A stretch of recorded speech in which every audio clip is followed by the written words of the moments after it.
Malcolm Reed had everything: wealth, status, a pristine reputation built over years of calculated perfection. But on one desperate evening, when his carefully constructed image threatened to crumble, he made a choice that would change everything. He invited his driver to a world where she didn't belong. Hannah Miller knew the risk of saying yes. She'd been someone's secret before, hidden away like a shameful truth. What neither of them expected was how one night of polite cruelty and whispered judgment would expose the loneliness they'd both been hiding. In a world where reputation is currency and love is weakness, two people from opposite sides of privilege would have to choose: protect the comfortable lie or risk everything for something real. Before we dive into their story, hit subscribe and drop a comment telling me what city you're watching from. I love knowing where my listeners are calling home. The afternoon sun slanted through the tall windows of Malcolm Reed's office, cutting sharp lines across his mahogany desk. He sat perfectly still, phone pressed to his ear, listening to a woman he'd known for 3 months explain why she couldn't make it tonight. "I'm so sorry, Malcolm. My sister's having a crisis and I need to be there for her. You understand, don't you?" He understood. He always understood. "Of course," he said, keeping his voice even. "Family comes first. You're so sweet. Maybe we can reschedule." "Maybe," Malcolm said, though they both knew they wouldn't. When he hung up, the silence in his office felt heavier than before. Through the window, the city stretched out below him, steel and glass towers catching the dying light, streets busy with people heading home. Somewhere down there, a charity ball would start in 3 hours. Important people would gather to write checks and make connections. His name was on the donor list. His table was reserved. He'd be expected. Malcolm stood and walked to the window, loosening his tie. At 32, he'd built everything himself: the investment firm, the reputation, the carefully maintained image of a man who had it all together. He worked 70-hour weeks. He sat on boards. He donated to the right causes and knew the right people. But tonight, staring at his own reflection in the darkening glass, he felt the familiar emptiness settle in his chest. It wasn't about the event. It wasn't even about the woman who'd just canceled. It was about the pattern, the endless string of surface-level connections, the dates that went nowhere, the friends who valued his status more than his company. He checked his watch. 6:15. The ball started at 8. Malcolm turned back to his desk and began shutting down his computer. He could skip it, send an apology and a larger check, stay home with a book and a glass of scotch. No one would really miss him. But even as he thought it, he knew he'd feel worse. Sitting alone in his pristine apartment, wondering if this was all, there was. His phone buzzed, a text from his driver: "Arriving in 5 minutes, Mr. Reed." Malcolm grabbed his suit jacket and headed for the elevator. Hannah Miller sat in the town car outside Malcolm's building, watching people stream out through the revolving doors. After 2 years of driving for professional clients, she'd gotten good at reading the end of someone's workday. The rushed ones barely looked up. The exhausted ones sank into the back seat like they were falling into bed. The lonely ones thanked her too much. She wasn't sure which category Malcolm Reed fell into yet. She'd been his regular driver for 6 months now, assigned by the company after his previous driver retired. Malcolm was always polite, always on time, and never tried to make awkward small talk. He asked about traffic. He said, "Thank you." That was it. Hannah preferred it that way. Her phone chimed with a tip notification from an earlier fare, a woman who'd spent the whole ride complaining about her husband. Hannah had smiled and nodded in the right places, said nothing personal, and collected her 5-star rating. That was the job. Be professional. Be invisible. Don't let people see too much. She spotted Malcolm coming through the doors, his dark suit perfectly tailored, his expression unreadable. He moved with the kind of quiet confidence that came from knowing exactly who he was. Hannah had noticed that about him early on. He didn't perform for anyone. She stepped out and opened the rear door. "Good evening, Mr. Reed." "Hannah." He nodded and slid into the back seat. She closed the door, returned to the driver's seat, and pulled smoothly into traffic. The evening rush was thinning out, but downtown was always a careful dance of brake lights and aggressive lane changes. "Home, sir?" she asked, glancing at him in the rearview mirror. Malcolm was staring out the window, his jaw tight. "Yes, home." They drove in silence for several blocks. Hannah kept her focus on the road, but something felt different tonight. Malcolm was usually calm, collected. Tonight he seemed somewhere else. At a red light, he spoke suddenly. "Hannah, can I ask you something?" She met his eyes in the mirror. "Of course." He hesitated, then shook his head. "Never mind. Sorry." The light turned green. Hannah accelerated smoothly, but her curiosity was hooked now. In 6 months, Malcolm had never started a personal conversation. 3 more blocks passed. "Actually," Malcolm said, his voice quieter now, "I do have a question." Hannah waited. "Do you have plans tonight?" She blinked. That wasn't what she'd expected. "Nothing important." "Why?" Malcolm leaned forward slightly, and for the first time, she heard uncertainty in his voice. "I have a charity event tonight. My date canceled. I know this is unusual, but would you consider accompanying me? As a professional arrangement, I'd compensate you appropriately." Hannah's hands tightened on the wheel. Her pulse kicked up, but she kept her expression neutral. "What kind of event?" "A ball. Black tie. A lot of wealthy people writing checks and networking. It's at the Grandview Hotel." He paused. "I understand if you're not comfortable. I just thought, you're someone I trust to be professional." The words hung in the air between them. Hannah's mind raced. She'd driven enough wealthy men to know this could go a dozen different ways, most of them uncomfortable. But something in Malcolm's tone wasn't predatory. It was lonely. "What would you need from me?" she asked carefully. "Just your company. Someone to talk to. No pretending, no performance. Just be there." He met her eyes in the mirror again. "I'd make sure you're treated with complete respect. And if at any point you're uncomfortable, we leave. No questions asked." Hannah took a slow breath. Every instinct she'd developed over 2 years of careful boundaries was telling her to say no. Don't blur the lines. Don't get involved. But another part of her, the part that remembered what real loneliness felt like, understood what he wasn't saying. She pulled over to the curb and put the car in park. Then she turned to face him properly. "I need to be clear about something, Mr. Reed." "Malcolm," he said. Please." "Malcolm." The name felt strange on her tongue. "If I do this, it's as your companion for the evening. Nothing more. No expectations beyond that." "Agreed. And we leave the moment either of us is uncomfortable." "Absolutely." "And this doesn't change our professional relationship going forward." Malcolm nodded. "I promise." Hannah studied his face. She'd learned to read people in this job, to spot the ones who said one thing and meant another. But Malcolm's eyes were steady, honest. "I'd need to go home and change first," she said. Something that might have been relief crossed Malcolm's face. "Of course. Where do you live?" "Parkside, about 20 minutes from here." "I'll wait in the car." Hannah shook her head. "Give me an hour. I'll meet you at the Grandview at 8. Malcolm hesitated, then understood. She needed space to make this decision on her own terms. "All right. Thank you, Hannah." She pulled back into traffic, her heart beating faster than it should.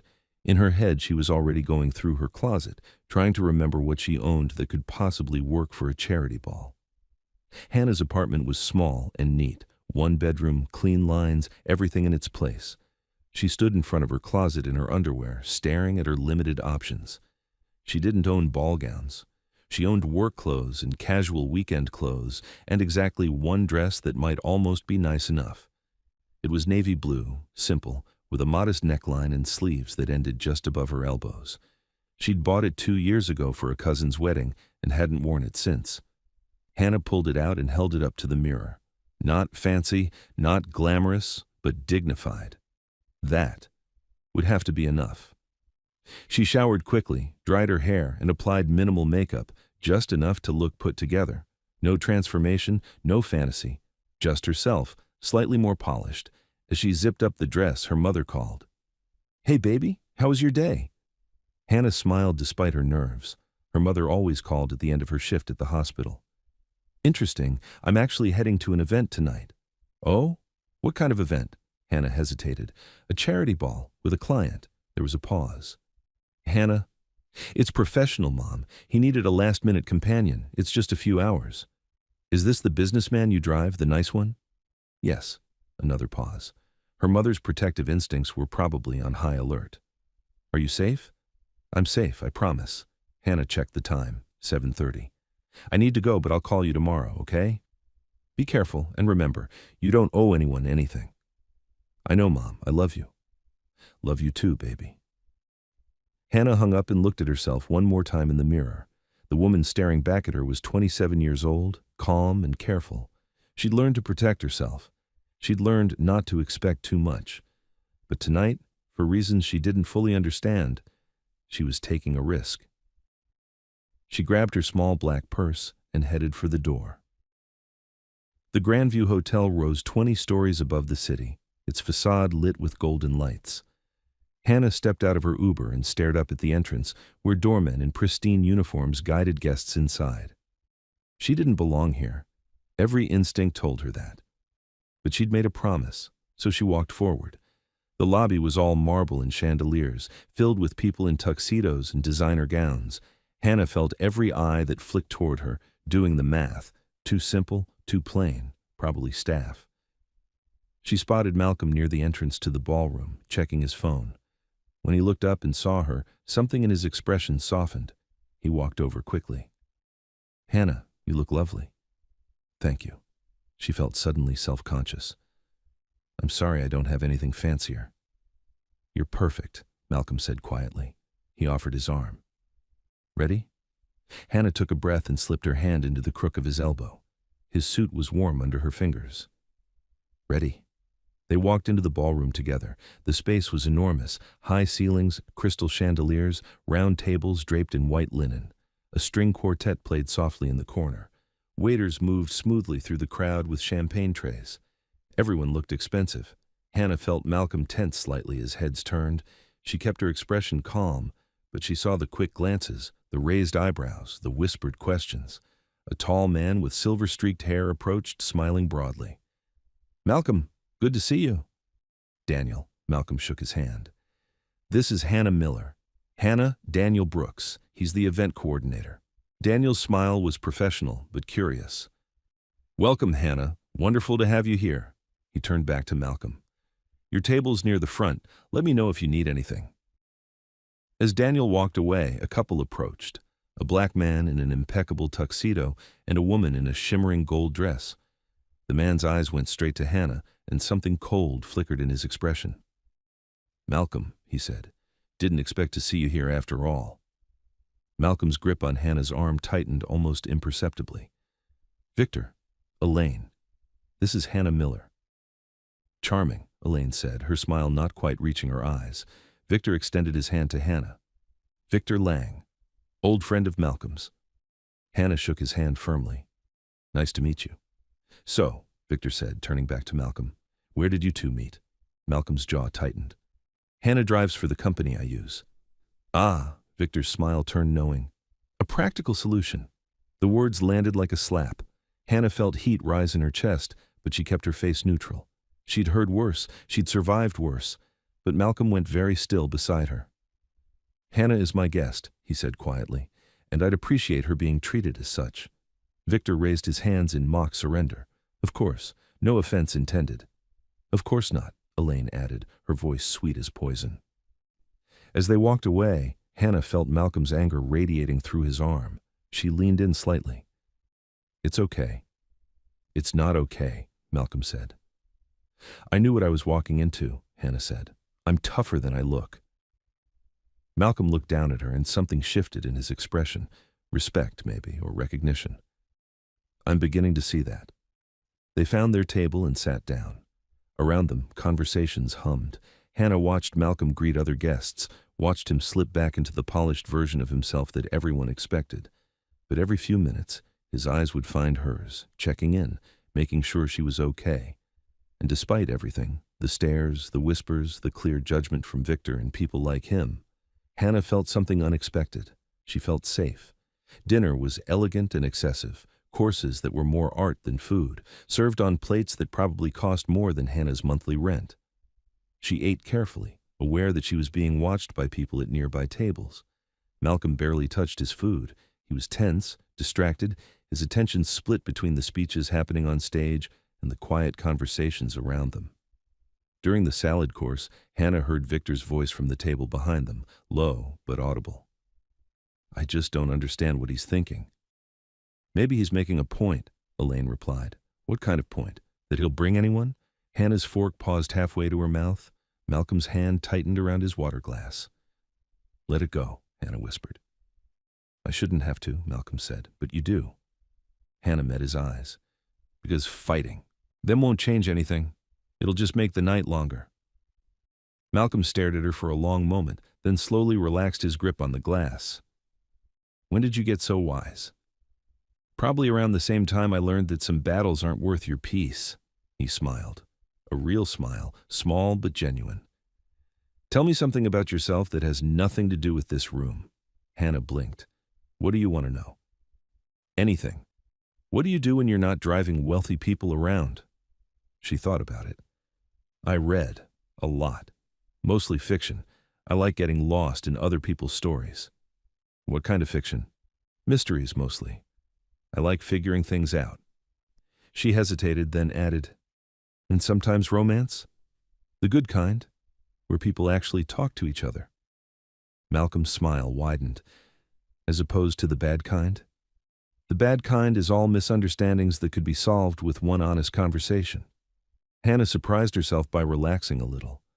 I hate those. So you prefer honesty? Always. Even when it's hard? Especially when it's hard. Malcolm leaned back in his chair, studying her with open curiosity. I think you might be the most straightforward person I've met in years. Is that a good thing? In this room, it's revolutionary. Hannah laughed, a quiet sound, but real. And for a moment, the ballroom and the judgment and the weight of everyone's expectations faded into background noise. Then the speeches ended, and music began. A jazz band set up on the stage, and couples began moving toward the dance floor. Malcolm stood and offered his hand. Would you dance with me? Hannah's heart kicked hard. I'm not a great dancer. Neither am I. We'll figure it out together. She looked at his outstretched hand, at his patient expression, at the possibility hanging in the air between them. Then she took his hand and let him lead her onto the floor. The dance floor was crowded, but not packed. Malcolm's hand settled carefully on Hannah's waist, and she rested her hand on his shoulder.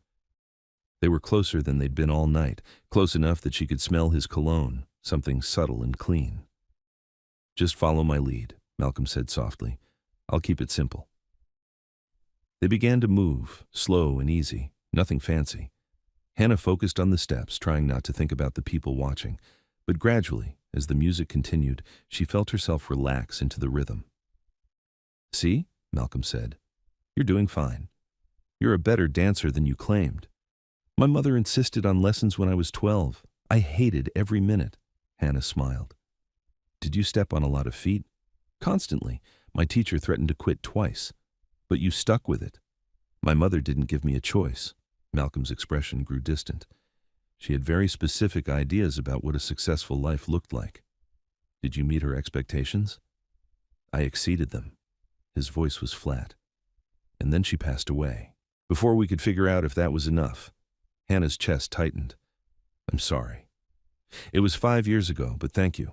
Malcolm met her eyes. What about your parents? Just my mom now. My dad left when I was 8. Hannah spoke matter-of-factly, the way she always did about it.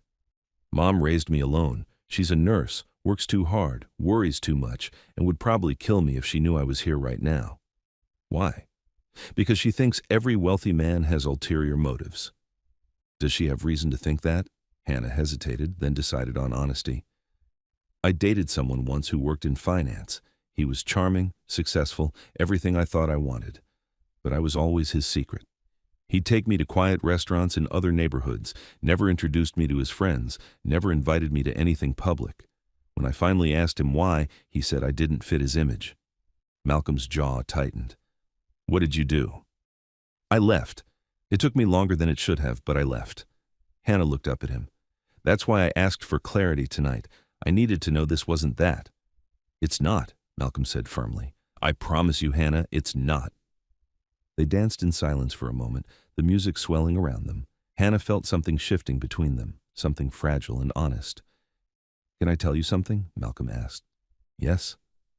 I didn't invite you just because I needed a date. I invited you because you're the one person in my life who doesn't want anything from me." His voice was quiet but steady. "Everyone else wants access or connections or to be seen with me. But you just want to do your job and go home. It's the most refreshing thing in my world." Hannah's throat tightened. "I'm just your driver, Malcolm. You're more than that. You've always been more than that." He paused, searching for words. "You see me, not the image, not the money, just me. Do you know how rare that is?" Hannah didn't trust her voice, so she just nodded. The song ended, and another began, something slower, more intimate. Couples pulled closer together. Malcolm's hand shifted slightly on her waist, and Hannah let herself lean in just a little. For the first time in 3 years, she felt seen too. They danced through 2 more songs, not speaking, just moving together. And for those few minutes, the ballroom disappeared. There was just the music and the warmth of his hand on her waist and the steady rhythm of his breathing. Then, as they swayed near the edge of the floor, Hannah heard a voice behind her, Elaine's voice pitched to Carrie. "She's playing her role beautifully, isn't she? Very convincing." Hannah stopped moving. Malcolm felt her stiffen and looked down. "Hannah." But she'd already heard enough. The fragile thing that had been building between them cracked like ice under sudden weight. She stepped back, putting distance between them. "I need some air." "Hannah, wait." But she was already walking. Away, weaving through the dancers toward the terrace doors. Malcolm followed, his heart sinking. Outside, the night air was cool and sharp. Hannah stood at the railing, gripping it hard, her chest tight. She'd been so stupid. She'd let herself believe this was real, that she was more than a convenient solution to Malcolm's problem. But Elaine was right. This was a role, a performance, just like before. Malcolm appeared beside her, cautious. "Talk to me. I want to go home." "Hannah, please." Her voice cracked slightly. "Just take me home." Malcolm stood there, helpless, watching her hold herself together by force of will. He wanted to argue, to explain, to somehow make it better. But he could see that she was done. "Okay," he said quietly. "Let's go." They walked back through the ballroom in silence, collected their things, and left. In the car, a different car, driven by someone else, they sat on opposite ends of the back seat, the space between them feeling like miles. Hannah stared out the window, her jaw tight, fighting back everything she was feeling. Malcolm stared at his hands, hating himself for not defending her sooner, for not seeing this coming. When they reached Hannah's apartment, she opened the door before the car fully stopped. "Hannah," Malcolm tried one more time. "I'm sorry." She paused, not looking at him. "Good night, Mr. Reed." Then she was gone, disappearing into her building without looking back. Malcolm sat in the car, alone in the dark, and felt the weight of his mistake settle over him like a stone. He'd promised her respect. He'd promised she'd be safe. And he'd failed. Morning light filtered through Hannah's bedroom curtains, pale and unwelcome. She'd barely slept. Every time she closed her eyes, she heard Elaine's voice. "She's playing her role beautifully." Hannah stared at the ceiling, her body heavy with exhaustion and something worse, shame. Not because of what Elaine had said, but because she'd let herself hope. She'd let herself believe that for one night she could be something more than background scenery in someone else's life. Her phone buzzed on the nightstand. She ignored it. It buzzed again, and again. Finally, she grabbed it. 3 messages from Malcolm. "I'm sorry about last night. Please let me explain. Can we talk?" Hannah deleted them without responding. She got up, showered, and dressed in her usual work clothes. Black pants, white button-down shirt, comfortable shoes. She pulled her hair back into a neat ponytail and looked at herself in the mirror. This was who she was. A driver. Professional. Invisible when necessary. She'd forgotten that for a few hours. She wouldn't forget again. The morning was busy with back-to-back rides. Hannah drove a businessman to the airport, then picked up a woman heading to a medical appointment, then shuttled 3 college students to the train station. She smiled politely, made small talk when required, and kept every conversation surface level. At 11 o'clock, her dispatcher called. Hey, Hannah, got a pickup for you. Malcolm Reed, usual location. Hannah's stomach dropped. Can you assign someone else? He specifically requested you. Is there a problem? She wanted to say yes. She wanted to say she couldn't do it, that she needed space, that the professional boundary she'd worked so hard to maintain was already shattered, but she also needed this job. No problem, she said quietly. I'll be there. She drove to Malcolm's office building on autopilot, her hands steady on the wheel even though her pulse was racing. When she pulled up to the curb, he was already waiting outside. He looked tired. His suit was perfect as always, but there were shadows under his eyes that hadn't been there yesterday. He opened the back door and climbed in without waiting for her to get out. Hannah, he said carefully, thank you for coming. She met his eyes briefly in the rearview mirror, then looked away. Where to, Mr. Reed? Can we talk first? I'd prefer to keep things professional. Malcolm was quiet for a moment. Then let's talk professionally. I owe you an apology, and you deserve to hear it. Hannah's jaw tightened. She didn't want this conversation. She didn't want to relive last night. But Malcolm's voice was steady, patient, and something in it made her listen. What happened last night was wrong, Malcolm said. Not just Elaine's comment, though that was cruel and unacceptable, but my silence. I should have defended you immediately. I should have made it clear to everyone in that room that you were there because I wanted you there, because I value your company. Instead, I stayed quiet. And that silence hurt you. Hannah kept her eyes on the road, but her throat was tight. I was a coward, Malcolm continued. I was worried about what they'd think, what they'd say. And in protecting my own comfort, I failed to protect you. That wasn't fair, and it wasn't right. I'm sorry, Hannah. The words hung in the air between them. Hannah felt something crack in her chest, not the sharp break from last night, but something slower, softer. I don't blame you for being angry, Malcolm said quietly. And I understand if you want to keep distance between us. But I need you to know that what I said on that dance floor was true. You're not a role. You're not a performance. You're real, and that matters to me. Hannah pulled over to the side of the road and put the car in park. Then she turned to face him properly.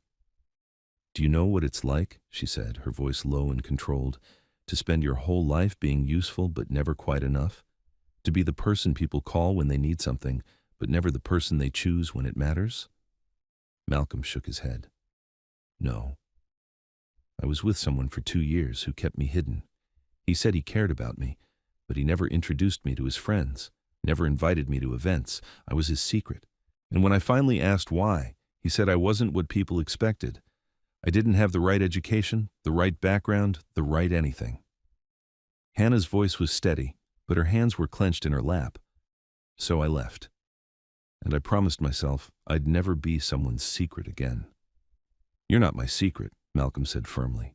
Then why didn't you say something last night, when Victor made that comment about me being a practical solution, when Elaine implied I was playing a role? You stayed silent. Malcolm closed his eyes. Because I was afraid. Of what? Of losing them, of being judged, of proving that I'm not as strong as everyone thinks I am. He opened his eyes and looked directly at her. I've spent my entire adult life building this image, the successful businessman, the self-made millionaire, the man who has it all together. And the truth is, Hannah, I'm lonely. I have wealth and status, but I don't have connection. I don't have honesty. I don't have people who see past the surface. Hannah's anger softened slightly. She heard the truth in his words, the vulnerability he was offering. Last night, Malcolm continued, I panicked. I thought if I defended you too strongly, if I pushed back too hard, they'd see how much I care. And that would make me weak in their eyes, so I stayed quiet. And in doing so, I became exactly the kind of person I despise. Someone who values reputation over people. He leaned forward, his expression earnest. But you were right last night. Some battles aren't worth your peace. The problem is, this wasn't my battle to avoid. It was yours to fight, and I should have stood with you. Hannah sat with his words, feeling the weight of them. She'd been so focused on her own hurt that she hadn't considered his fear, the pressure he carried, the constant performance he maintained. I'm not asking you to forgive me right now, Malcolm said. I just needed you to know that I see my mistake, and I'm going to do better. Hannah took a slow breath. What does better look like? I don't know yet, Malcolm admitted, but I know it starts with honesty, and with not being afraid of what people think. They sat in silence for a long moment, the morning traffic humming past them. Finally, Hannah asked, "Where do you actually need to go?" "Home," Malcolm said, "but I was hoping, could we get coffee first? Just coffee, nothing complicated." Hannah hesitated. Every instinct told her to keep distance, to protect herself. But another part of her, the part that had felt safe in his arms last night, the part that recognized real loneliness when she saw it, wanted to try. "There's a cafe 2 blocks from here," she said. "Nothing fancy." Malcolm smiled, and it was small but genuine. Perfect. The cafe was tucked between a dry cleaner and a bookshop, the kind of place with mismatched chairs and local art on the walls. Hannah ordered black coffee. Malcolm ordered the same. They sat at a small table by the window, watching people pass on the sidewalk outside. "I never come to places like this," Malcolm said, looking around. "I should." "Why don't you?" "I don't know. Habit, maybe. I get stuck in my routine. Office, home, high-end restaurants where everyone knows my name. I forget there's a whole world outside that bubble." Hannah wrapped her hands around her coffee cup. "Is that why you invited me last night, to step outside the bubble?" "Partly," Malcolm met her eyes, "but mostly because I enjoy talking to you. You don't filter everything you say. You don't try to impress me. It's refreshing. I'm your driver, Malcolm. I'm not supposed to try to impress you. But you do, just by being yourself." Hannah felt heat rise in her cheeks. She looked down at her coffee. "I'm not anyone special." "That's where you're wrong." She glanced up, and the look in Malcolm's eyes made her breath catch. There was no performance there, no careful image, just honest interest. "Tell me something else about yourself," Malcolm said. "Something I don't know." Hannah thought about it. "I wanted to be a teacher when I was younger, elementary school. I loved the idea of helping kids learn, making a difference." "Why didn't you?" "Money. College was expensive, and my mom was already stretched thin. So I started working instead, figured I'd go back to school later." She shrugged. "Later never came. Do you regret it?" "Sometimes, but I also think we end up where we're supposed to be." She smiled slightly. "Even if that's driving wealthy people around." Malcolm laughed, a real sound, warm and unguarded. "I'm glad you ended up driving me." "Even after last night?" "Especially after last night." His expression grew serious again. "Because it forced me to see things I've been avoiding. I've been so focused on maintaining my image that I forgot what actually matters. Connection, honesty, people who challenge me to be better." Hannah studied him across the table. "You said you're lonely, but you're surrounded by people all the time." "Being surrounded and being connected aren't the same thing." Malcolm traced the rim of his coffee cup. "Most of my friendships are transactional. We help each other's careers, show up at each other's events, maintain the network. But if I stopped being successful tomorrow, how many of them would still call?" "Victor?" "Definitely not Victor." Malcolm's voice was dry. "We've known each other since college, but I've realized lately that he doesn't actually like me. He likes what I represent, the status, the connections. If I lost it all, he'd disappear." "Then why stay friends with him?" "Because it's easier than admitting I've wasted years on someone who doesn't care." Malcolm looked out the window. "But I'm done with easy. Easy is lonely." Hannah felt something shift inside her chest. She recognized that kind of loneliness, the kind that came from being surrounded by the wrong people, from pretending everything was fine when it wasn't. "I get it," she said quietly. "After I left my ex, I spent 6 months completely alone. Didn't date, didn't go out much, just worked and read and tried to figure out who I was without someone telling me I wasn't enough. It was hard, but it was better than feeling invisible while standing right next to someone." Malcolm nodded slowly. "That's exactly it. That's exactly how I feel most of the time." They sat together in the comfortable silence that followed, drinking their coffee, watching the world move past the window. Finally, Hannah said, "I need to ask you something, and I need you to be honest. Always." What do you actually want from me? Malcolm didn't hesitate. I want to know you better. I want to spend time with you outside of the car. I want to see where this goes without worrying about what anyone else thinks. He paused. But only if that's what you want too. I won't pressure you, Hannah. If you'd rather keep things professional, I'll respect that. Hannah's heart was beating too fast. She'd promised herself she wouldn't do this again, wouldn't risk being someone's secret, someone's experiment, someone's temporary companion. But Malcolm wasn't asking her to be hidden. He was asking her to be seen. I need time, she said finally. I need to think about this. Take all the time you need. And if I decide to try, it has to be real. No hiding. No pretending I'm something I'm not. No keeping me separate from the rest of your life. I wouldn't want it any other way. Hannah searched his face for any sign of doubt, any hint that he didn't mean it. But Malcolm's expression was open, patient, waiting for her decision without pushing. Okay, she said quietly. I'll think about it. Malcolm's smile was soft, hopeful. Thank you. They finished their coffee and easy conversation, small things, nothing heavy. Malcolm asked about her favorite books. Hannah asked about his work. It was simple, comfortable, real. When they stood to leave, Malcolm held the door for her. As they walked back to the car, he said, "For what it's worth, I meant what I said last night, on the dance floor." Hannah stopped walking. Which part? The part where I said you see me. Not the image, not the money, just me. Malcolm turned to face her fully. No one's done that in a very long time, and it made me realize how much I've been hiding, even from myself. Hannah felt her defenses cracking further. I see you, she said softly, but I'm scared. Of what? Of this being temporary, of getting hurt again, of caring about someone who'll wake up one day and realize I'm not enough. Malcolm stepped closer, not touching, just present. I can't promise I won't make mistakes. I already have. But I can promise that if you give me a chance, I'll show up. I'll be honest. And I'll never make you feel like you're not enough. Hannah looked up at him, at the sincerity in his eyes, and felt the last of her anger dissolve into something more complicated, hope mixed with fear, desire mixed with caution. I need to get you home, she said finally. Malcolm nodded, understanding that this was all she could give right now. Okay. They drove in comfortable silence, the tension from earlier replaced by something quieter, more tentative. When they reached Malcolm's building, he paused before getting out. Thank you for listening, he said, and thank you for being honest with me. It means more than you know. You're welcome. Hannah. Yes? Take your time, but know that I'm here, whenever you're ready.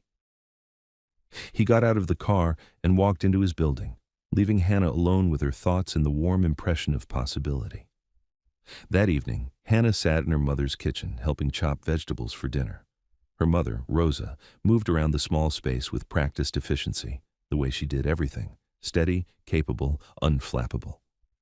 So, Rosa said, not looking up from the chicken she was seasoning, are you going to tell me what's bothering you? Hannah smiled despite herself. How do you always know? I'm your mother. It's my job to know. Rosa glanced over. Does this have to do with that charity ball? Hannah set down her knife. It's complicated. Complicated how? Hannah told her everything. The invitation, the ball, the comments, the dance, the conversation this morning.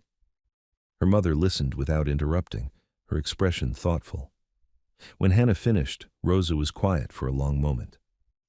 What are you thinking? Hannah asked.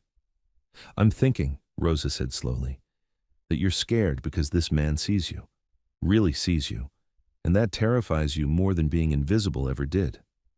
Hannah blinked. What? Baby, you've spent 3 years protecting yourself, keeping people at arm's length, being professional and careful and never letting anyone too close. Rosa turned to face her fully. And now someone's asking to come closer, and you don't know if you can trust yourself to let him. Hannah felt tears prick her eyes. What if he's like Marcus? What if I'm just convenient until someone better comes along? Is that what your gut tells you? Hannah thought about Malcolm's apology, his vulnerability, the way he'd looked at her in the cafe. No, she admitted. But my gut was wrong before. Your gut wasn't wrong about Marcus. You knew something was off. You just ignored it because you wanted to believe he'd change. Rosa came over and took Hannah's hands. This is different. This man apologized. He admitted his mistakes. He's asking for a real chance, not a secret one. That matters. But what if I'm not enough for his world? What if— Stop, Rosa said firmly. You are enough. You've always been enough. The question isn't whether you're good enough for him. It's whether he's good enough for you. Hannah's tears spilled over. I'm so scared, Mom. I know, baby. But being scared isn't a reason to say no. It's just a sign that something matters. Rosa squeezed her hands. You're allowed to take a risk. You're allowed to hope. And if it doesn't work out, you'll survive. You've survived worse. Hannah nodded, wiping her eyes. When did you get so wise? Around the time I realized my daughter was braver than she thinks she is. They finished making dinner together, and as they ate, Hannah felt something settle inside her, not certainty, but willingness. The willingness to try. The willingness to be vulnerable.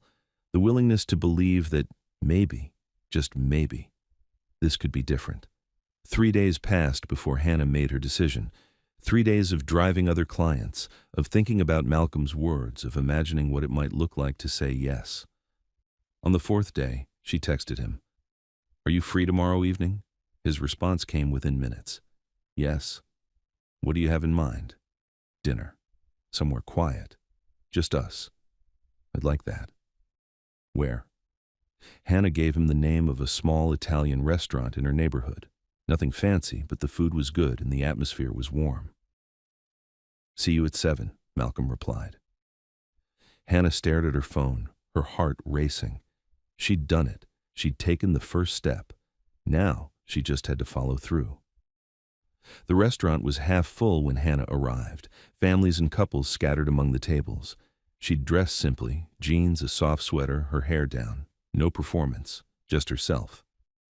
Malcolm arrived 5 minutes later, wearing dark jeans and a button-down shirt, no tie. He looked different outside of his suits, younger, more relaxed. Hi, he said, smiling. Hi. They sat at a corner table, and for the first few minutes there was an awkward tension, not uncomfortable, but the awareness of what this meant, what they were trying. A waitress came by and they ordered. Pasta for Hannah, chicken piccata for Malcolm, a bottle of wine to share. When they were alone again, Malcolm said, Thank you for this. I almost didn't text you. What changed your mind? Hannah took a breath. My mom. She reminded me that being scared isn't a good reason to say no, and that I'm stronger than I think I am. Your mom sounds wise. She is. She's also protective. She made me promise to call her after this so she knows I'm safe. Malcolm's expression grew serious. I'm glad you have someone looking out for you. And I promise, Hannah, you are safe with me. Not just physically, emotionally. I won't hurt you intentionally. And if I make mistakes, I'll own them. That's all I can ask for. The wine arrived, and they each took a sip. The conversation gradually relaxed into easier territory. Favorite foods, childhood memories, small stories that revealed who they were beneath the surface. Hannah learned that Malcolm had grown up in a working-class neighborhood, that his mother had worked 2 jobs to put him through school, that he'd built his business from nothing through sheer determination and sleepless nights. Malcolm learned that Hannah loved rainy days and bookstores, that she'd once dreamed of traveling to Italy, that she missed her father sometimes even though he'd left years ago. By the time their food arrived, the awkwardness had faded completely. They were just 2 people, learning each other, finding common ground. Can I ask you something? Malcolm said between bites. Sure. That night at the ball when we were dancing, what were you thinking? Hannah smiled.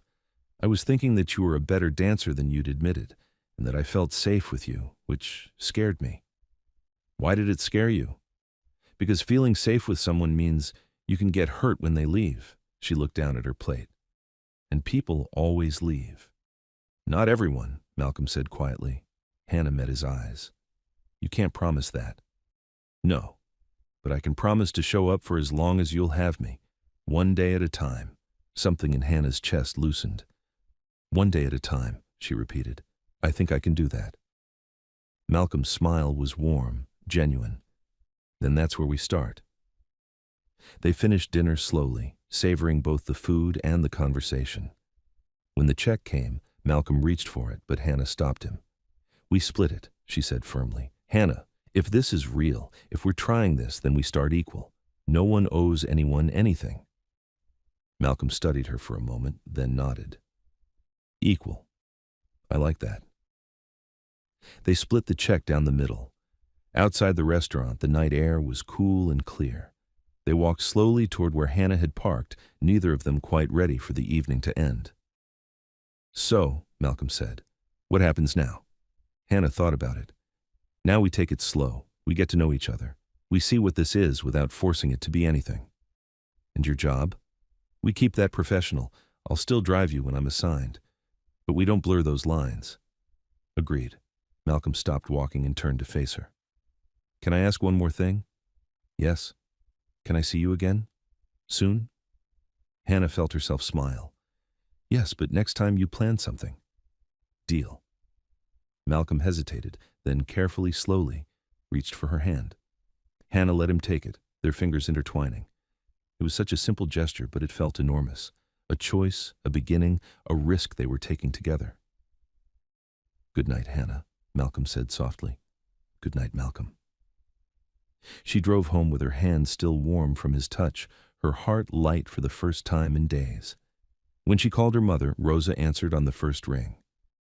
"Well?" her mother asked. "It was good, Mom, really good." "I'm glad, baby. You deserve good." Hannah smiled, looking out at the city lights. "Yeah, maybe I do." 2 weeks passed in a rhythm that felt both strange and natural. Hannah continued driving for the company, but Malcolm made sure to request other drivers during work hours. When they saw each other, it was deliberate, planned dinners, walks in the park, quiet afternoons at bookstores where Hannah would show him her favorite sections and Malcolm would buy whatever she recommended. They talked about everything.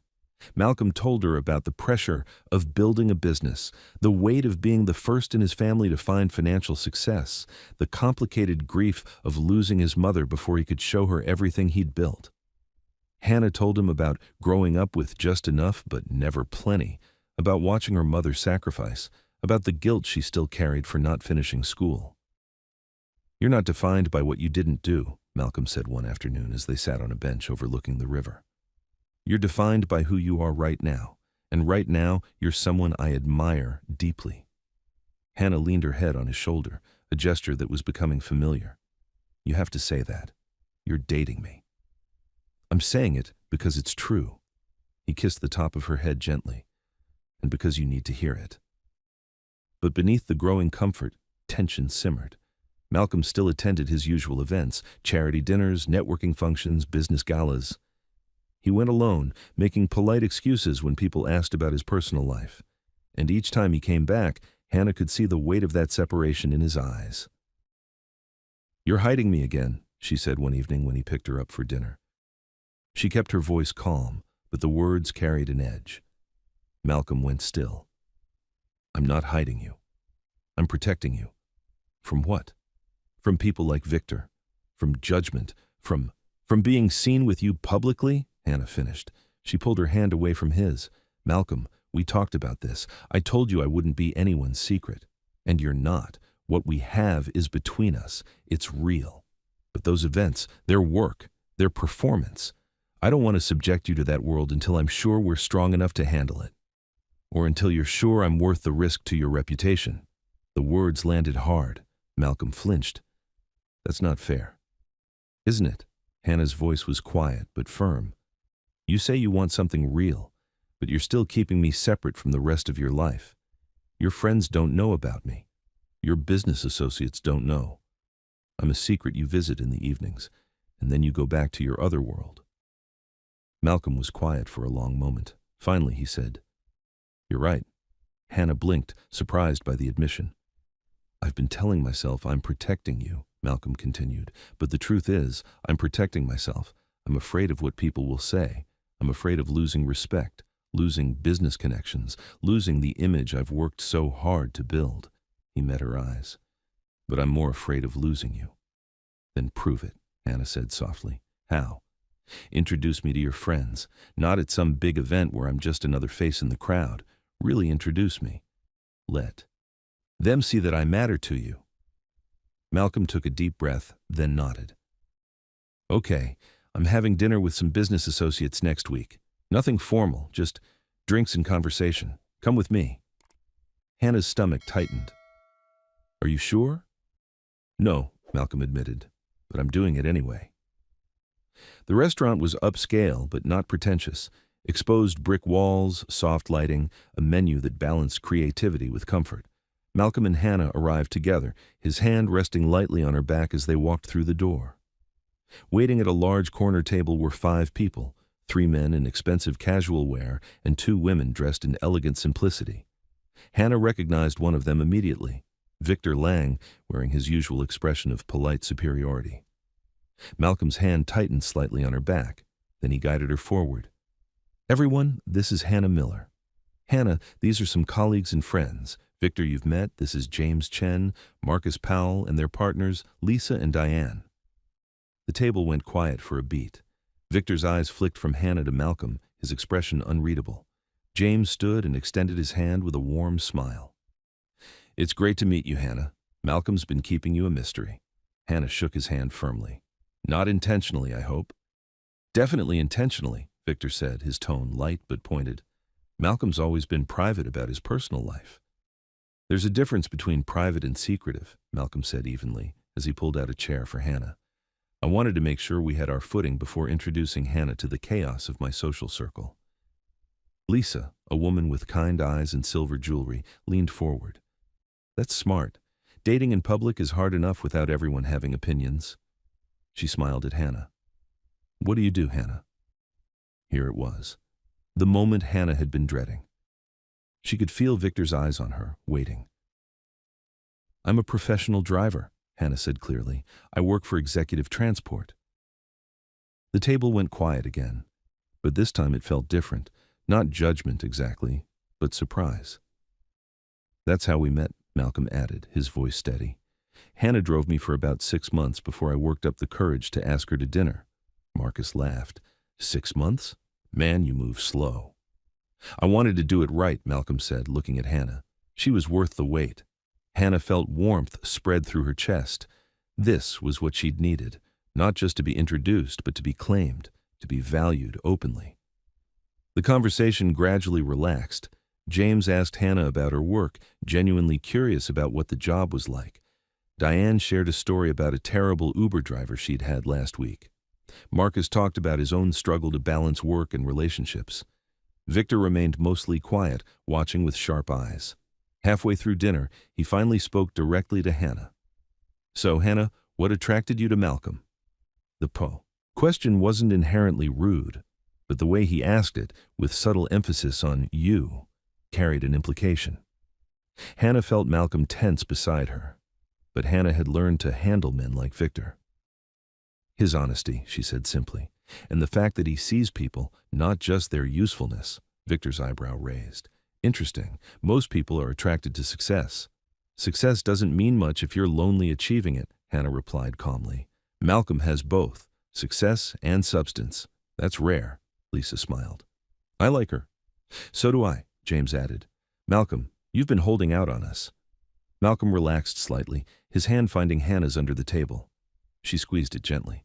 The rest of dinner was easier. They talked about upcoming projects, shared industry gossip, debated the best restaurants in the city. Hannah mostly listened, but when she did speak, people listened back.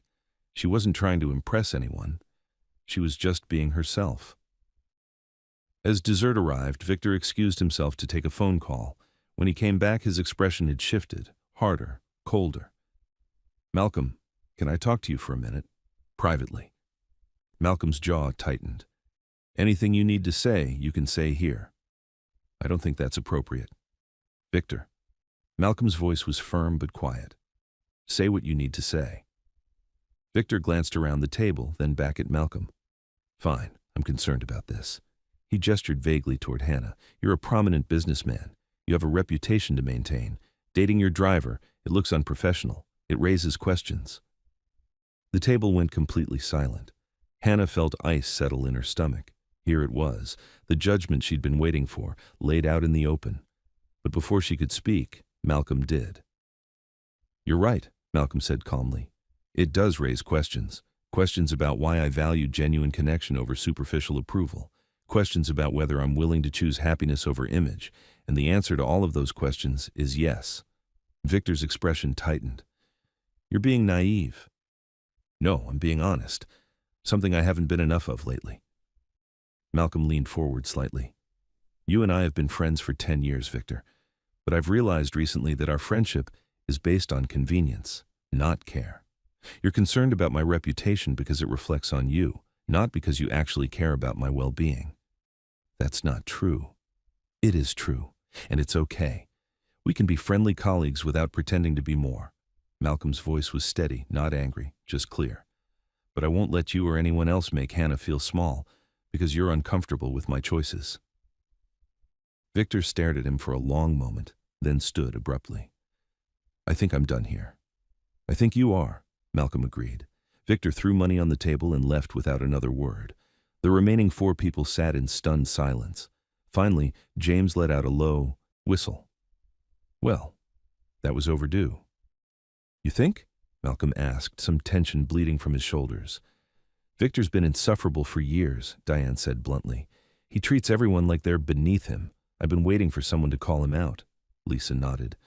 "Honestly, Malcolm, I'm impressed. That took courage."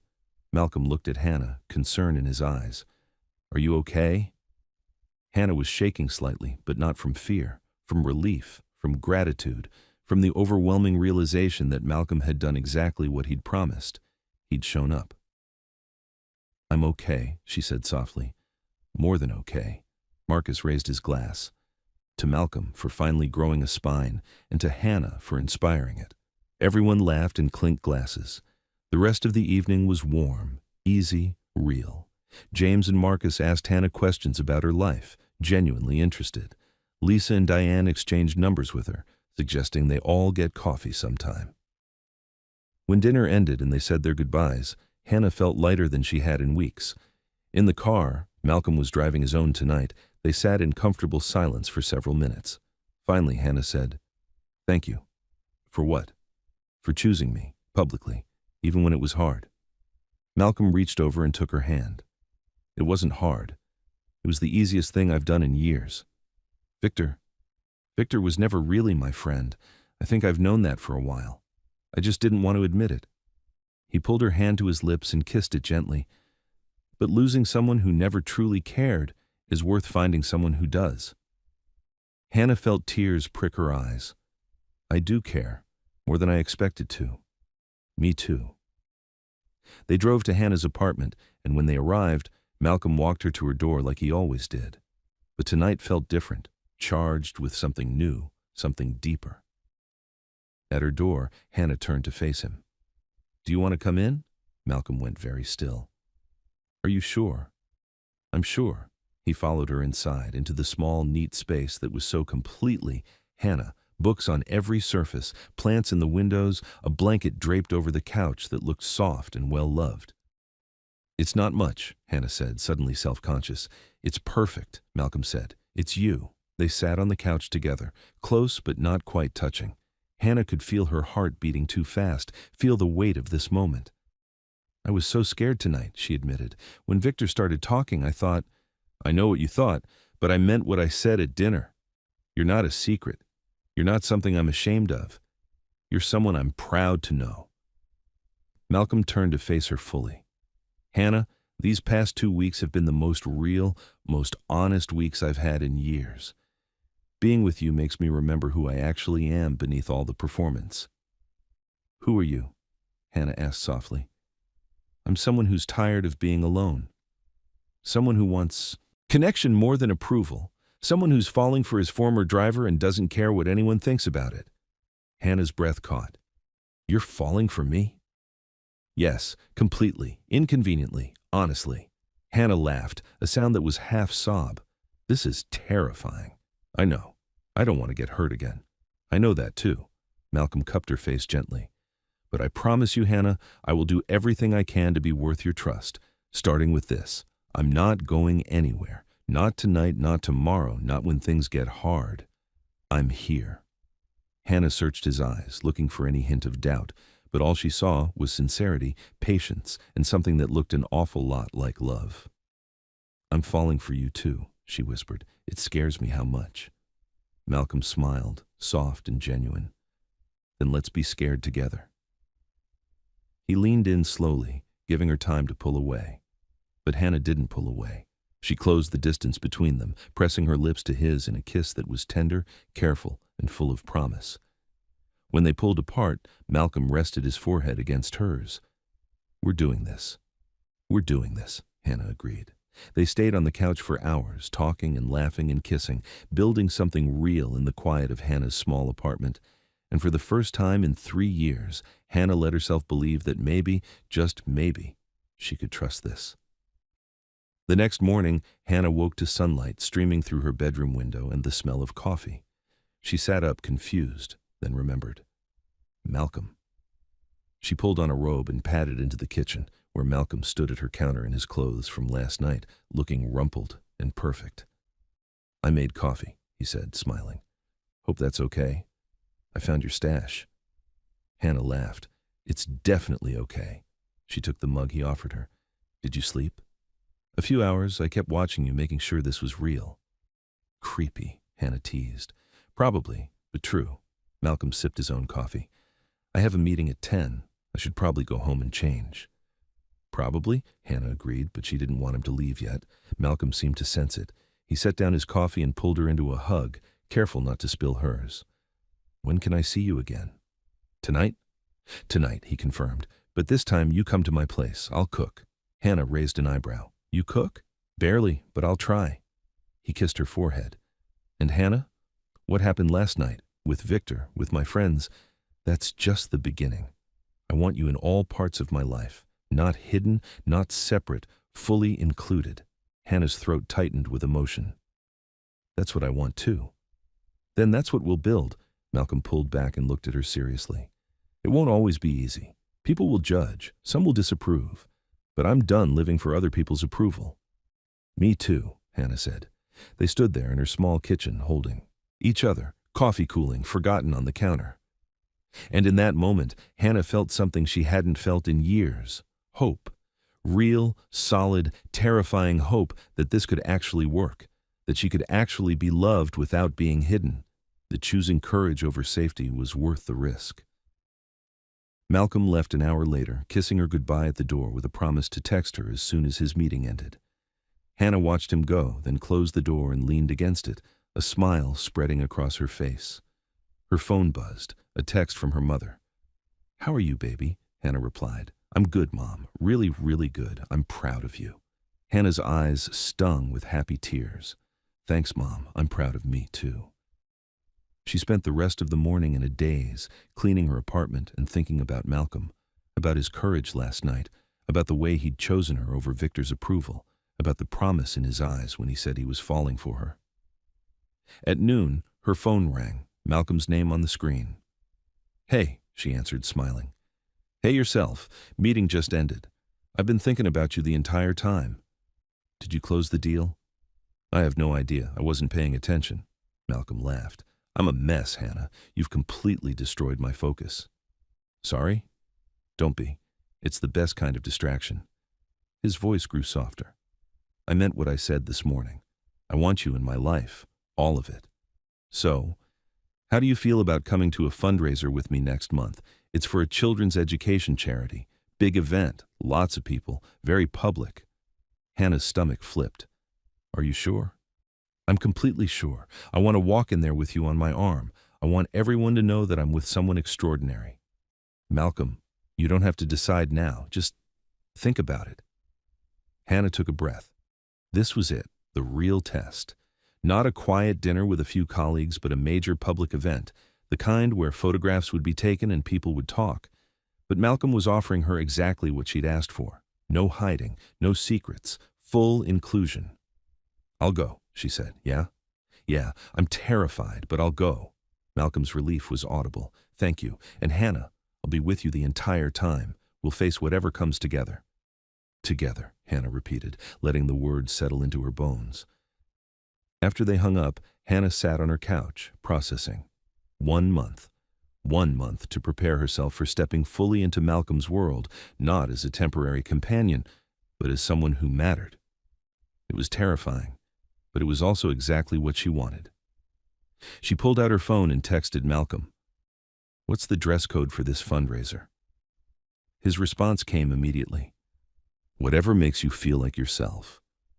That's all I want. You, exactly as you are."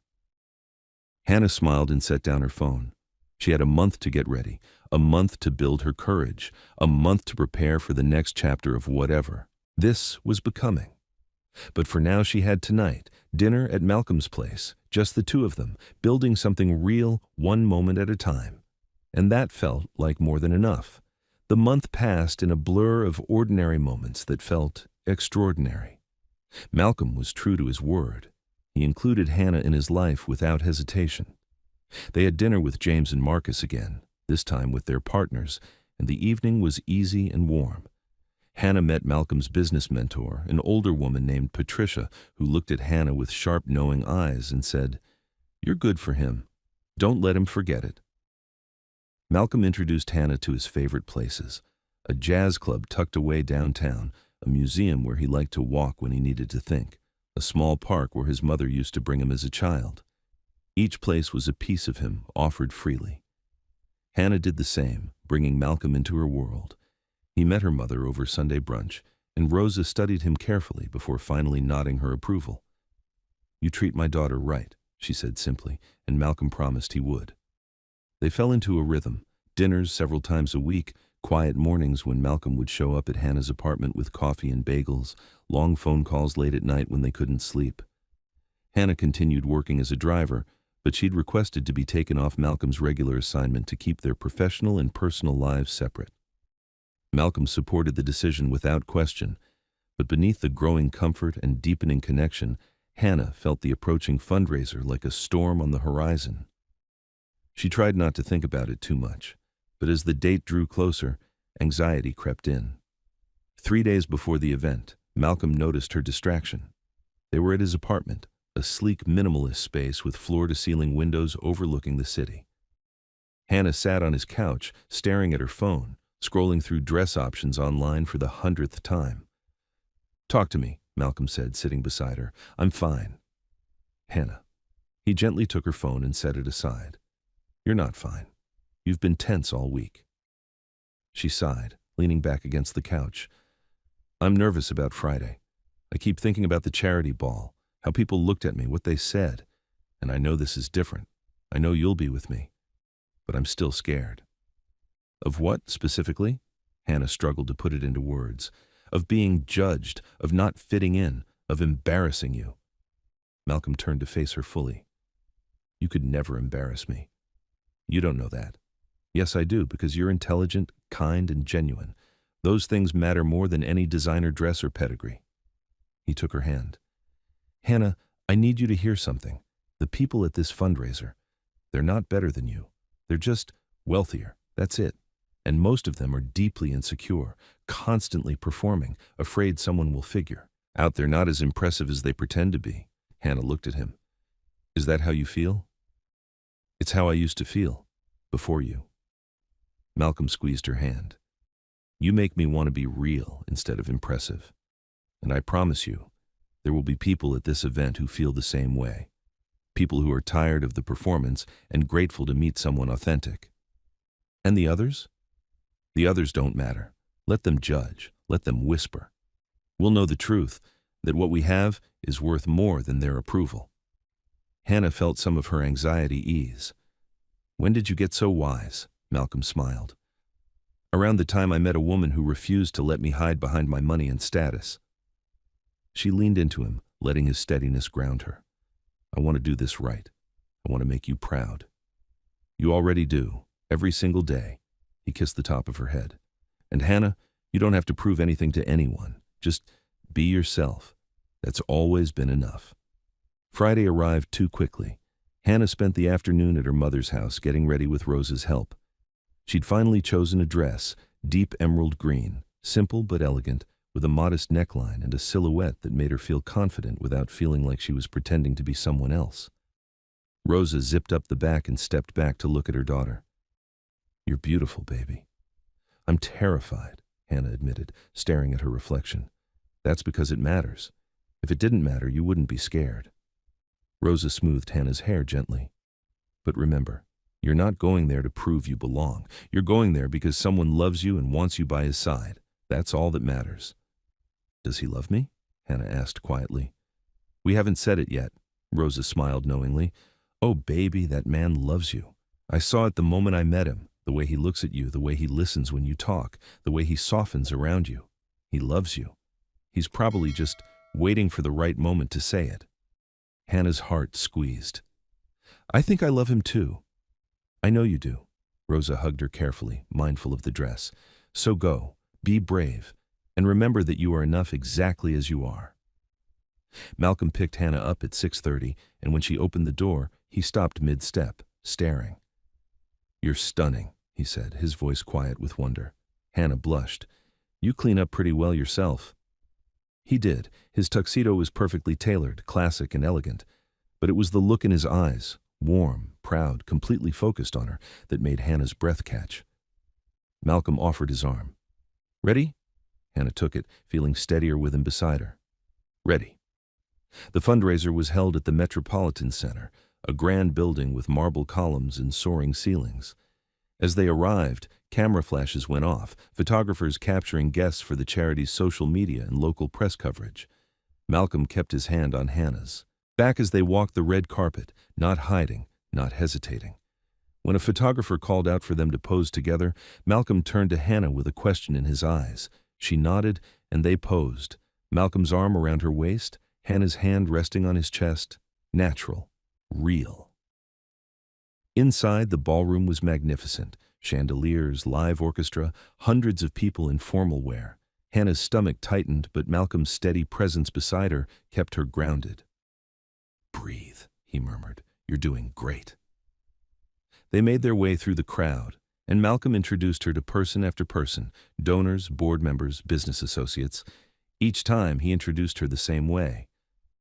"This is Hannah Miller, my girlfriend. Not my date, not my companion, his girlfriend." The word carried weight, claiming her publicly in a way that made Hannah's heart swell. Some people were warm and welcoming, others were polite but distant, their eyes flickering with judgment or curiosity. Hannah noticed the looks, the whispers, but Malcolm's hand never left hers. Halfway through the cocktail hour, they ran into Elaine Porter. She was with a different man than last time, and her smile was sharp as she approached. "Malcolm, darling, how lovely to see you." Her eyes slid to Hannah. "And you brought your driver friend again." Hannah felt Malcolm tense beside her, but before he could respond, she spoke. "Hannah Miller," she said pleasantly, extending her hand. "I'm Malcolm's girlfriend. And yes, I work as a professional driver. It's honest work, and I'm good at it." Elaine blinked, clearly not expecting the direct response. She shook Hannah's hand limply. "Of course, I didn't mean—" "I think you did mean," Hannah said calmly. "But that's okay. Not everyone understands that a person's worth isn't determined by their job title or bank account. Fortunately, Malcolm does." Elaine's smile froze. "Well, how modern." "Isn't it?" Malcolm said, his voice pleasant but firm. "Hannah's taught me a lot about what actually matters. Character, honesty, courage, things that can't be bought or inherited." Elaine's companion tugged at her arm. "Come on, dear, I see the Johnsons." As they walked away, Hannah let out a shaky breath. "Was that too much?" Malcolm turned to her, his expression full of admiration. "That was perfect. You just did what I've been afraid to do for years, called out the shallow judgment and stood your ground." "I was shaking. You didn't show it." He pulled her closer. "I'm so proud of you right now." Hannah felt warmth spread through her chest. "Thank you for standing with me." "Always." They continued through the evening, and as time passed, Hannah noticed something shifting. People who had been cold at first began warming up. A woman named Catherine, who ran a literacy program, spent 20 minutes talking to Hannah about the challenges of adult education. A businessman named Thomas asked her genuine questions about the transportation industry and seemed impressed by her knowledge. At dinner, they were seated with 6 other people, all of whom had initially seemed skeptical, but gradually relaxed as they realized Hannah was intelligent, funny, and unintimidated by wealth. By the time dessert was served, Hannah felt something she hadn't expected. Comfort. Not complete ease. There was still an underlying awareness that she was being evaluated, but genuine comfort in her own skin. During the charity's presentation, Malcolm leaned over and whispered, "You're amazing. You know that, right?" Hannah smiled. "I'm learning." After dinner, the dancing began. Malcolm led her onto the floor, and this time, there was no awkwardness, no anxiety. They moved together naturally, her hand in his arm around her waist. "How are you feeling?" Malcolm asked. "Better than I expected. Tired, but good." "We can leave whenever you want." "Not yet." Hannah looked up at him. "I want to finish this. I want to prove to myself that I can do this." Malcolm's expression softened. "You've already proved it, but I'll stay as long as you want." They danced through several songs, and Hannah let herself relax into the moment. The room was still full of judgment and performance, but it felt smaller now, less important. What mattered was the man holding her, the choice they'd made to be together despite the obstacles, the courage it took to be real in a world that rewarded pretense. Near the end of the evening, an older gentleman approached them, distinguished with silver hair and kind eyes. "Malcolm Reed, isn't it?" Malcolm nodded. "Yes, sir. And you are?" "Robert Chen. I'm on the charities board. I've been watching you two tonight." Hannah's stomach tightened, bracing for criticism, but Robert smiled warmly. "I wanted to say thank you. It's refreshing to see a young couple who actually seem to like each other at these events. Most people treat them like business transactions." He turned to Hannah. "And you, young lady, handled Elaine Porter with more grace than she deserved. That took character." Hannah blinked in surprise. "Thank you. My wife and I have been married 42 years. You want to know the secret?" Robert leaned in conspiratorially. "Find someone who makes you braver than you'd be alone. Someone who sees past the surface. Looks to me like you two have that." Malcolm squeezed Hannah's hand. "We do." "Then hold on to it. The world will try to tell you it's not enough, that you need matching backgrounds, matching bank accounts, matching everything. But that's nonsense. What you need is honesty, respect, and the willingness to choose each other even when it's hard." Robert nodded to them both. "Keep choosing each other. That's all that matters." He walked away, leaving Hannah and Malcolm standing together in the middle of the ballroom, both feeling like they'd just received a blessing. "He's right," Malcolm said quietly. "About what?" "About choosing each other. About being braver together." He turned to face her fully, right there in the middle of the dance floor. "Hannah, I know we haven't said it yet, and maybe this isn't the perfect moment, but I need you to know. I love you." Hannah's breath caught. "Malcolm, you make me better. You make me braver. You make me want to be real instead of impressive. And I'm completely, terrifyingly in love with you." Tears stung Hannah's eyes. "I love you too. I've been scared to say it, but I do. I love you." Malcolm cupped her face gently and kissed her, not caring about the people watching, not worrying about appearances, just expressing what he felt, honestly and openly. When they pulled apart, Hannah laughed through her tears. "We just became one of those couples making a scene at a charity event." "Good," Malcolm said, grinning. "Let them watch." They left the fundraiser an hour later, tired but happy. In the car, Hannah rested her head on Malcolm's shoulder while he drove. "Thank you for tonight," she said softly. "For what?" "For not hiding me, for introducing me as your girlfriend, for standing beside me when it was hard." She paused. "For loving me." Malcolm brought her hand to his lips and kissed it. "Thank you for being brave enough to give me a chance, for calling me out when I was wrong, for teaching me what actually matters." They drove through the quiet city streets, the lights blurring past. When they reached Hannah's apartment, Malcolm walked her to her door like always. "Stay," Hannah said quietly. "Tonight, stay with me." Malcolm searched her eyes. "Are you sure?" "I'm sure. I don't want this night to end yet." He followed her inside, and they changed out of their formal clothes into comfortable pajamas. They curled up on Hannah's couch together, wrapped in her soft blanket, talking about the evening. The good parts, the awkward parts, the moment when Robert Chen had given them his unexpected blessing. I was so scared walking in there tonight, Hannah admitted. But you were right. The people who mattered, like Robert, they saw us for who we really are. And the people who judged, like Elaine, their opinions don't actually matter. It took me 32 years to figure that out, Malcolm said. You got there faster. I had a good teacher. Hannah snuggled closer. What happens now? What do you mean? We've crossed this threshold. We're public now. Photos were taken. People know. What comes next? Malcolm thought about it. Now we just keep being us. We build a life together, one day at a time. We face whatever comes with honesty and courage, and we don't let fear or judgment stop us from choosing each other.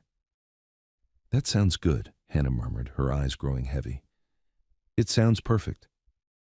They fell asleep on the couch together, still in their comfortable clothes, still holding each other. And in the morning, when sunlight streamed through Hannah's windows, they woke up tangled, together, peaceful and content. 3 weeks later, Hannah sat at her mother's kitchen table, helping Rosa prepare Sunday dinner like they did every week. But today felt different, lighter, happier. You're glowing, Rosa observed, chopping vegetables with practiced efficiency. Hannah smiled. I'm happy, Mom. Really, genuinely happy. I can see that. Malcolm treating you right? Better than right. Hannah struggled to find the words. He's everything I didn't think I'd find. He's honest and kind, and he makes me feel like I matter. You do matter, baby. You always have. I know, but he helps me believe it. Hannah paused, then added, he wants me to move in with him. Rosa's hand stilled on the cutting board. And what do you want? I want to say yes, but I'm scared. What if it's too soon? What if we move too fast and mess everything up? Rosa set down her knife and turned to face her daughter. Let me tell you something. When your father left, I spent years being scared. Scared to trust anyone, scared to hope for anything better, scared to take risks. And you know what? That fear kept me safe. But it also kept me lonely. Mom, I'm not saying rush into anything, but I am saying don't let fear make your decisions. If you want to build a life with Malcolm, then build it. One decision at a time with your eyes wide open. And if it doesn't work out, you'll survive. But at least you'll have tried. Hannah felt tears prick her eyes. When did you get so brave? Around the time I realized my daughter was braver than I ever was. Rosa pulled her into a hug. Go build your life, baby. You deserve every bit of happiness you can find. That evening, Hannah met Malcolm at his apartment. He'd cooked dinner, or attempted to anyway. The pasta was slightly overcooked and the sauce was from a jar, but the effort was genuine. They ate on his balcony, watching the sun set over the city. I've been thinking about your offer, Hannah said after a while. Malcolm set down his fork, giving her his full attention. And I want to say yes, but I need to do it on my own terms. What does that mean? It means we take it slow. I move in gradually, keep some things at my apartment, spend a few nights a week here, and build up to it. I need to make sure this is right, that we're ready. Malcolm nodded slowly. That's fair, that's smart, actually. And we keep talking about everything, about what's working and what isn't, about our fears and hopes. No hiding, no pretending. I can do that. Malcolm reached across the table and took her hand. Hannah, I don't need you to rush. I just need you to know that I'm serious about this, about us, about building something lasting. I know you are. That's why I'm saying yes. She squeezed his hand. I want to build a life with you, Malcolm, a real one, with honesty and courage and all the messy, beautiful parts. Malcolm stood and pulled her into his arms, holding her tight. We're really doing this. We really are, Hannah agreed, her heart full. They stood on his balcony as the city lights flickered on below them, two people who'd found each other across different worlds and chosen to bridge the gap. It wouldn't always be easy. There would be judgment, challenges, moments of doubt, but they'd face it together, with honesty and courage and the kind of love that was worth the risk. 6 months later, Hannah stood in Malcolm's apartment, their apartment now, unpacking the last box of her books. She'd gradually moved in over the past few months, and yesterday, she'd officially given up her old place. Malcolm came up behind her and wrapped his arms around her waist. You know what I just realized? What? We never did finish that dance at the charity ball. The night we met. Hannah turned in his arms. The night you invited me as your last-minute date and everything changed? That night, Malcolm smiled. Want to finish it now? There's no music. Malcolm pulled out his phone and started playing a soft jazz song, the same one they'd danced to at the fundraiser. Then he took her hand and pulled her close. They swayed together in their living room, surrounded by half-unpacked boxes and the life they were building together. No photographers, no judgment, no performance, just two people who'd chosen honesty over image, courage over comfort, and love over fear. I'm glad you invited me that night, Hannah said softly. I'm glad you said yes. Even though it was terrifying? Especially because it was terrifying. Malcolm kissed her forehead. The best things in life usually are. Hannah rested her head on his chest, listening to his heartbeat, feeling the steady rhythm of their life together. She thought about the journey that had brought them here, the initial fear, the painful moments, the courage it took to trust again. And she thought about what Robert Chen had said. Find someone who makes you braver than you'd be alone. Malcolm had done that for her, and she'd done it for him. Together, they'd built something real, something lasting, something worth every risk they'd taken. Outside, the city hummed with life, but inside their apartment, in each other's arms, Hannah and Malcolm had found something quieter, deeper, a peace that came from being fully known and fully loved. Hey, Malcolm murmured, still swaying gently to the music. Yeah? I'm glad you're here. In this apartment, in this life, with me. Hannah smiled against his chest. Me too. There's nowhere else I'd rather be. They danced until the song ended, then started another one, and another after that. Because they had time now, time to build, time to grow, time to keep choosing each other every single day. And that was more than enough. It was everything. The end.